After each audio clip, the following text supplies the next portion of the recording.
Hola a todos, bienvenidos y buenas tardes.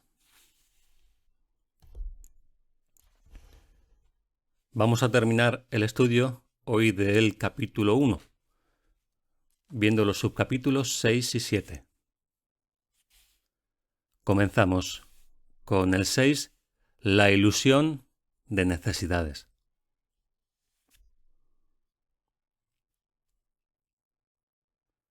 ¿Tú que quieres la paz? Solo la puedes encontrar perdonando completamente. Como ya estamos aprendiendo, esto significa identificando específicamente cada error mental. Nadie aprende a menos que quiera aprender y crea que de alguna manera lo necesita. Si bien en la creación de Dios no hay carencia, en lo que tú has fabricado es muy evidente. De hecho, esa es la diferencia fundamental entre lo uno y lo otro. La idea de carencia implica que crees que estarías mejor en un estado que de alguna manera fuera diferente de aquel en el que ahora te encuentras. Antes de la separación, entre comillas, porque realmente nunca se dio ninguna separación más que en la imaginación, antes de la separación, que es lo que significa la caída, no se carecía de nada. No había necesidades de ninguna clase. Las necesidades surgen únicamente cuando tú te privas a ti mismo. Actúas de acuerdo con el orden particular de necesidades que tú mismo estableces. Esto, a su vez, depende de la percepción que tienes de lo que eres. Vamos a darle un poco de forma a todo esto. Dice que antes de la separación, que como ya sabemos, se trata de algún tipo de disociación mental, es decir, de negar lo que eres para empezar a inventar algo distinto y olvidarte de eso que realmente eres, pues antes de que eso ocurriera en la mente, no había ningún tipo de necesidad.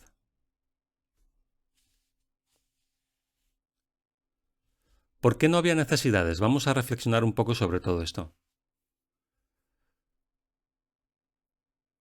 Acabamos de ver que el curso dice que en la creación de Dios no se necesita o carece de nada.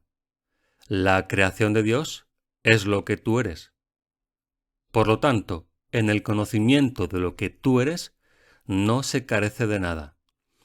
Y la mente que lo sabe no puede, por lo tanto, vivir ninguna experiencia de carencia o insuficiencia. Recordemos que en todo momento la mente está manifestando aquellos pensamientos en los que cree, porque tiene ese poder. Como cuando la mente recuerda o reconoce quién es, no puede siquiera concebir la idea de ningún tipo de carencia, tampoco se manifiesta en su experiencia. ¿Qué pasa a partir de la separación? De hecho, ¿qué es la separación? La negación de la realidad del espíritu para identificarse con la materia o con el cuerpo. ¿Qué ocurre entonces, como decíamos las clases anteriores? ¿Qué ocurre cuando la mente se identifica, es decir, cree ser, en este caso, un cuerpo? Pues que evidentemente, puesto que cree ser un cuerpo, se cree también obligada a vivir todo tipo de experiencias físicas y cree también que está condicionada por ellas. ¿Qué ocurre cuando lo ilimitado y lo completo se identifica con lo limitado y lo carente? Que esa identificación consiste precisamente en creer que se tienen que vivir las experiencias de un cuerpo físico. El otro día explicábamos que cuando el Espíritu Santo está al mando, al tener conciencia plena de la identidad real, no pueden caber esas creencias acerca de uno mismo, lo cual no implica que no haya un cuerpo físico a través del cual se está funcionando. Pero el cuerpo físico, en este caso, es simplemente la herramienta al servicio de la mente que reconoce su verdadera identidad. Y como en esa mente que reconoce su verdadera identidad no hay ningún tipo de insuficiencia, ni siquiera al nivel de la experiencia física, se vive como una experiencia limitada, más allá de las propias limitaciones del cuerpo físico. Pero, por ejemplo, el vivir la experiencia física es ya de por sí una forma de limitación. No estamos hablando de la limitación a ese nivel. Evidentemente, cuando la mente, consciente de quién es, vive la experiencia física, accede voluntariamente a vivir bajo ciertos parámetros. Eso no significa necesariamente escasez. Tú estás viviendo una experiencia que reconoces como tal. Sabes lo que estás viviendo. ¿Cuál es el problema? ¿A qué tipo de escasez nos estamos refiriendo? Al que ocurre como consecuencia de la identificación. No es lo mismo ir a disfrutar de una película de terror, por ejemplo, a quien le guste, o una película bélica. La gente va a ver películas simplemente para experimentar emociones y no hay nada que pierda en esas películas que creer ser el protagonista de esa película y estar viviéndolo como si te estuviera ocurriendo realmente a ti. Ese tipo de escasez o de insuficiencia es a la que se refiere el curso. Y tiene que ver, como digo, lo define el curso como separación o caída. También lo definimos como identificación con el cuerpo. Entonces vemos que hay aquí dos niveles, por decirlo de esta forma. La mente que voluntariamente está dispuesta a vivir la experiencia física, que de por sí ya tiene unas características limitadas determinadas, pero que no olvida el origen de su identidad. Y la mente que vive la experiencia física se identifica con ella y vive todo lo relativo al cuerpo como algo que está viviendo en primera persona. El curso dice que lo que sufre no forma parte de ti. Fijémonos bien en esto, porque es una afirmación rotunda y contundente. Lo que sufre no forma parte de ti. ¿El espíritu no puede sufrir? ¿Qué puede sufrir? Puede sufrir, por ejemplo, dolor, enfermedad, el cuerpo. El cuerpo no forma parte de ti. Alguien puede afirmar, bueno, pero el hecho es que me duele el cuerpo cuando estoy enfermo. Sí, evidentemente te duele el cuerpo cuando estás enfermo o cuando te lo golpeas de alguna manera. Bien. Pero ¿cuál es la causa tanto de la enfermedad como de los aparentes accidentes? De nuevo, sigue siendo un estado mental, al que el cuerpo únicamente le da forma. Así que ni siquiera esa explicación justifica que tú seas un cuerpo. Es más bien tu identificación con el cuerpo lo que da lugar a ese tipo de experiencias.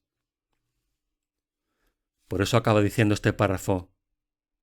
Esto, a su vez, depende de la percepción que tienes de lo que eres. Y antes dice, las necesidades, en la frase 8, las necesidades surgen únicamente cuando tú te privas a ti mismo. Actúas de acuerdo con el orden particular de necesidades que tú mismo estableces. Esto, a su vez, depende de la percepción que tienes de lo que eres. Y cuando la percepción que tienes de ti mismo es ser un cuerpo, evidentemente estás condicionando tu mente a la experiencia física, principalmente, y dejando de lado cualquier referencia del espíritu en tu mente. La única carencia que realmente necesitas corregir es tu sensación de estar separado de Dios. esa idea de estar separado de Dios es precisamente la que da lugar a la necesidad de identificarte con algo más. Si Dios es tu causa y tú eres su efecto, y en esa carrera descendente en los niveles de la percepción tienes miedo, aquí estoy haciendo alusión más específicamente al audio ese que recomendamos la primera clase, que se llama el proceso de la separación, donde se explica todo esto con mayor detalle. Si en esa carrera de descenso llega un momento en el que temes que Dios o tu causa vaya a destruir aquello con lo que empiezas a identificarte, esas formas mentales con las que empiezas a identificarte, es lógico, entre comillas, desde esa perspectiva, que niegues a Dios como tu causa, por temor a que pueda no estar de acuerdo con eso que empiezas a generar mentalmente, como una manera de compensación de un estado mental cada vez más deteriorado o más distorsionado.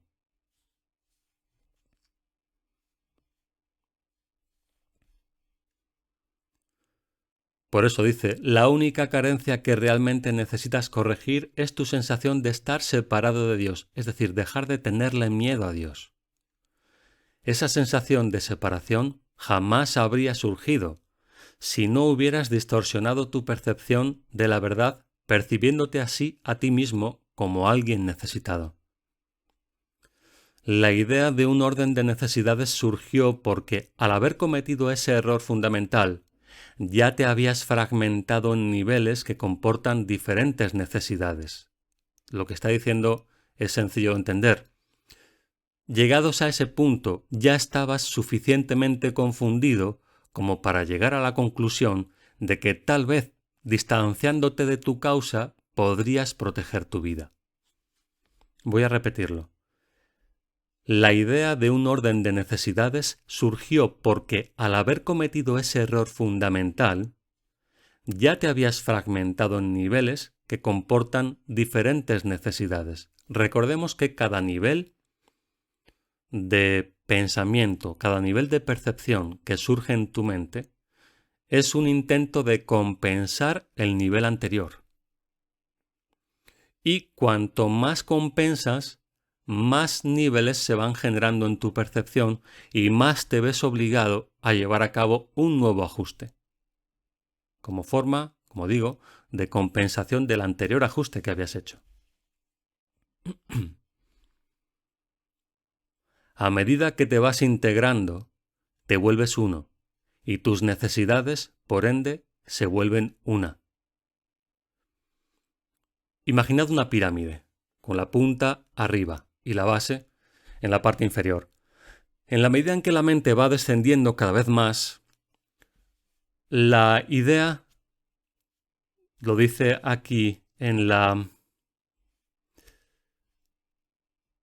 frase 4 del párrafo 2, a medida que te vas integrando te vuelves uno, tu mente se va unificando. Y tus necesidades, por ende, se vuelven una. En la medida en que estés más abajo en esa pirámide de la percepción, interpretarás que son diferentes cosas las que necesitas para restablecer tu mente. Cuando tenga, como hemos dicho algunas veces, un mejor sueldo, un mejor trabajo, una mejor pareja, una mejor situación familiar, una mejor situación de salud, todo eso es a lo que le atribuyes tu paz. Son formas de compensación y son más en la medida en que estés más abajo dentro de esa interpretación distorsionada. Cuando las necesidades se unifican, suscitan una acción unificada porque ello elimina todo conflicto. Para llevarlo a un terreno más práctico, concreto, tienes que haber vivido mucho para llegar a la conclusión de que ninguna de esas cosas que el mundo te ofrece, que parecieran calmar la ansiedad que produce la separación, puede realmente producirte paz. Porque cuando tienes la situación económica resuelta, cuando no tienes problemas de salud, cuando tienes una buena relación familiar, cuando te dedicas a lo que quieres, ya no hay nada más que el mundo te pueda ofrecer.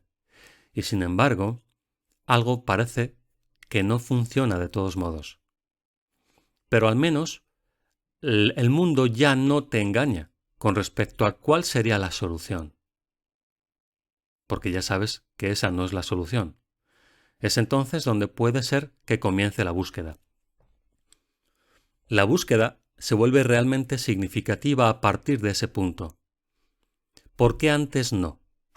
Pues porque mientras se crea que la solución o la paz está en las múltiples ofertas que el mundo le hace a tu mente, todas las que hemos descrito hace un momento, esa búsqueda será inconsistente, será inestable, y no son pocos los casos en los que algunos estudiantes han comenzado el estudio del curso, han encontrado, por ejemplo, una pareja dentro de los grupos de estudio, y para ellos el aprendizaje del curso ha terminado ahí, porque han sentido que la necesidad que tenían era la de encontrar pareja.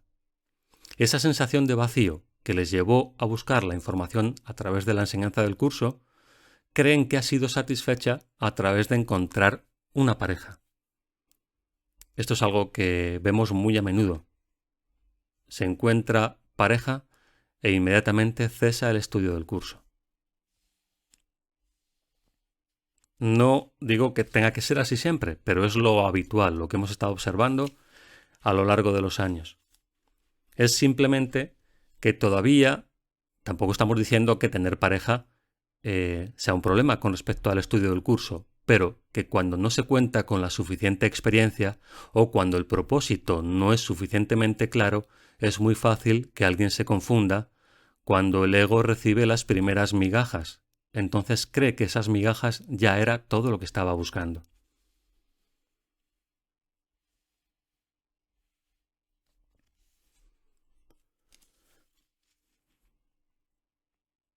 La idea de un orden de necesidades que proviene del error original de que uno puede estar separado de Dios requiere corrección en su propio nivel antes de que el error de percibir niveles pueda corregirse. Recordad esta frase porque es fundamental. Es muy importante tenerla en cuenta. De hecho, si se comprendiera esta frase,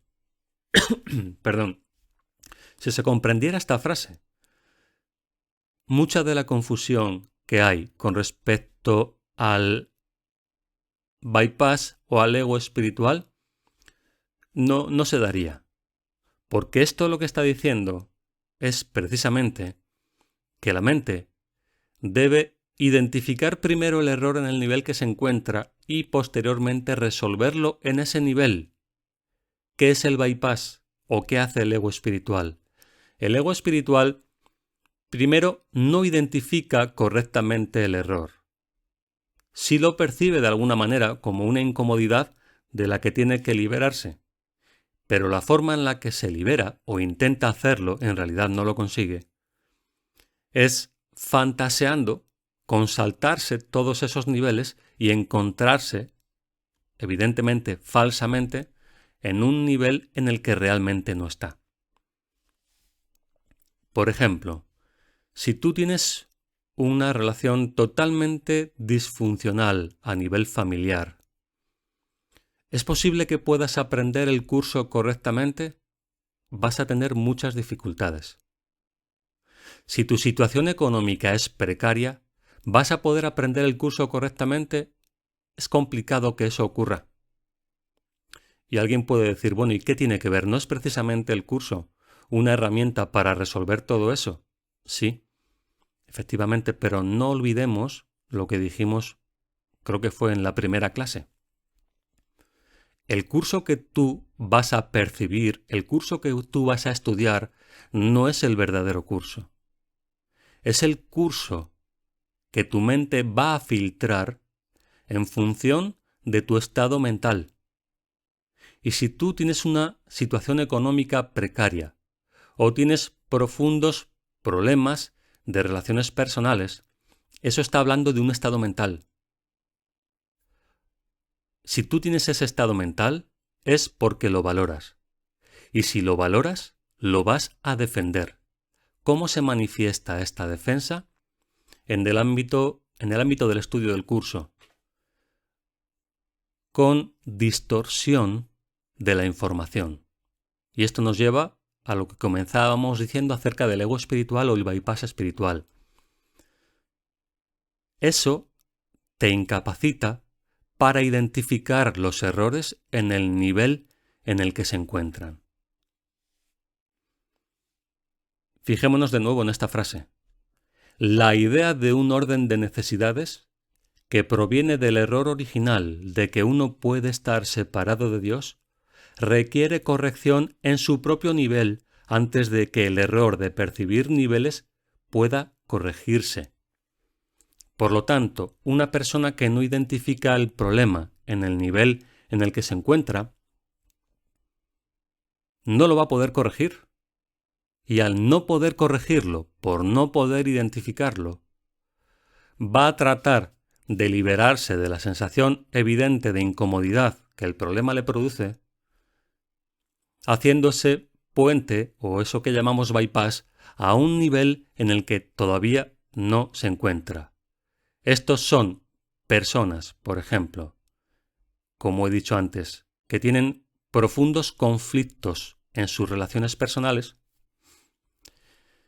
y que, cuando empiezan a estudiar el curso, no paran de hablar del amor, cuando es evidente que en sus vidas no hay amor. Hay una broma que tenemos Alma y yo, alguna vez la comentamos, me parece, en este grupo, con respecto a los perfiles de Facebook, que no utilizamos mucho, no utilizamos demasiado esa red social, más que para hacer las publicaciones en la página de Mente 1, pero en las solicitudes de amistad o personas que nos contactan de alguna manera, observamos la foto de perfil.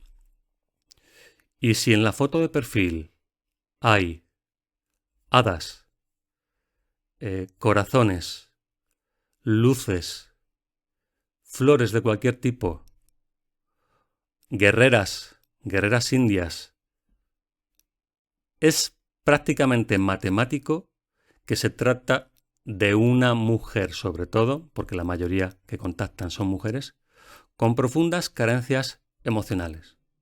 Cosa que después, a nada que observas un poco el perfil, como digo, no porque tengamos especial interés en psicoanalizar a la gente, pero sí como una evidente relación causas y efectos, se ven personas, cuando puedes llegar a alguna de las fotos reales de esa persona, que por su físico, y el físico da mucha información del estado mental, refleja unas evidentes carencias emocionales.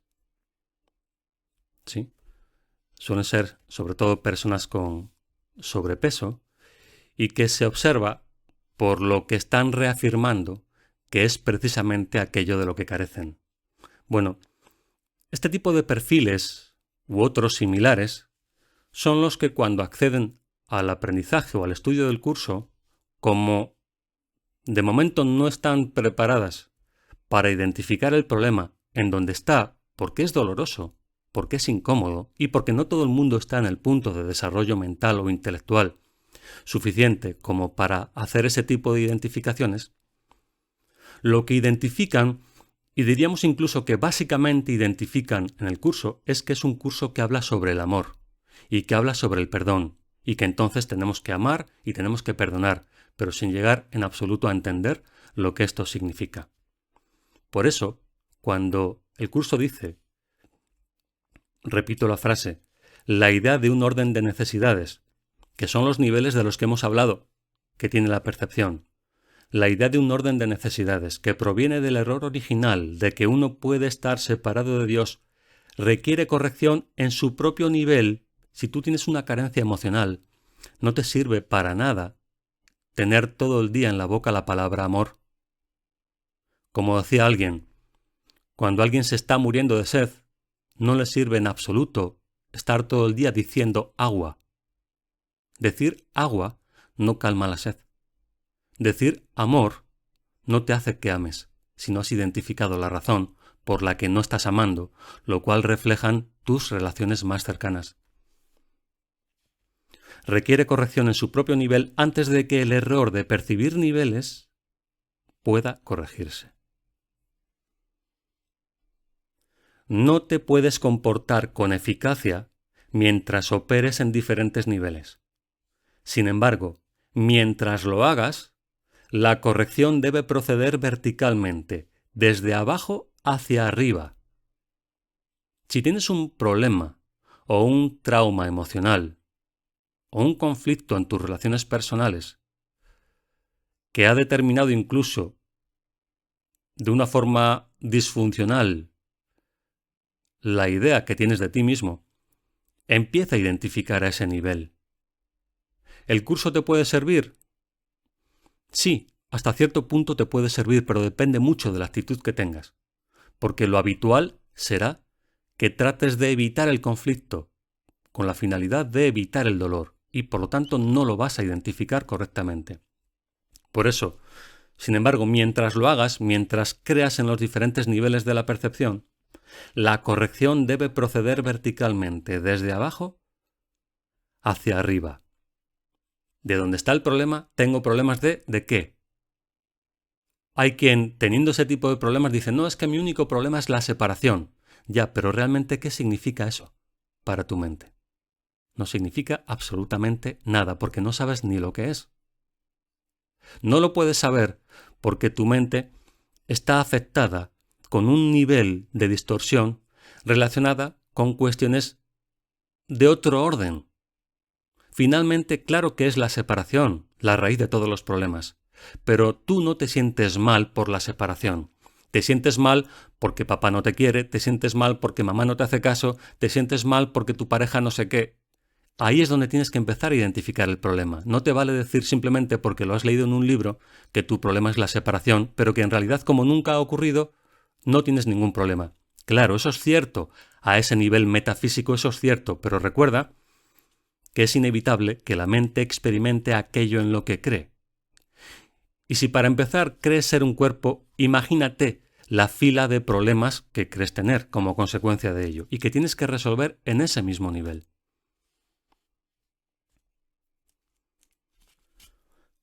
Repito, sin embargo, mientras lo hagas, la corrección debe proceder verticalmente, desde abajo hacia arriba. Esto es así porque crees que vives en el espacio, donde conceptos como arriba y abajo tienen sentido. En última instancia, ni el espacio ni el tiempo tienen sentido alguno. Ambos son meramente creencias. El verdadero propósito de este mundo es usarlo para corregir tu incredulidad. Nunca podrás controlar por tu cuenta los efectos del miedo, porque el miedo es tu propia invención y no puedes sino creer en lo que has inventado. En actitud, pues, aunque no en contenido, eres como tu creador, quien tiene perfecta fe en sus creaciones porque las creó. Creer en algo produce la aceptación de su existencia. Por eso puedes creer lo que nadie más piensa que es verdad. Para ti es verdad porque tú lo inventaste. ¿Veis por qué carece completamente de sentido discutir con alguien que está totalmente convencido de lo que cree? No tiene ningún sentido discutir con alguien que está convencido de lo que cree. Por eso, esta enseñanza no es algo de lo que se pueda convencer a alguien mediante una discusión. Error básico en el que se suele caer, sobre todo al principio, cuando empiezas el estudio del curso y crees que es una enseñanza maravillosa que todo el mundo debe comprender. Puede ser que caigas en el error de discutir, porque como el curso dice esto y la gente piensa otra cosa, crees que les vas a convencer así. No se trata de convencer a nadie, porque no sirve hacerlo de esta manera. Cuando comprendes cómo funciona la mente, dejas entonces de intentarlo. No significa que no ofrezcas un punto de vista alternativo, pero sobre todo cuando tú eres capaz de aplicar ese punto de vista alternativo en tu propia experiencia, en tu manera cotidiana de comportarte, y no simplemente en retóricas intelectuales para hacer quedar bien a tu ego y poco más.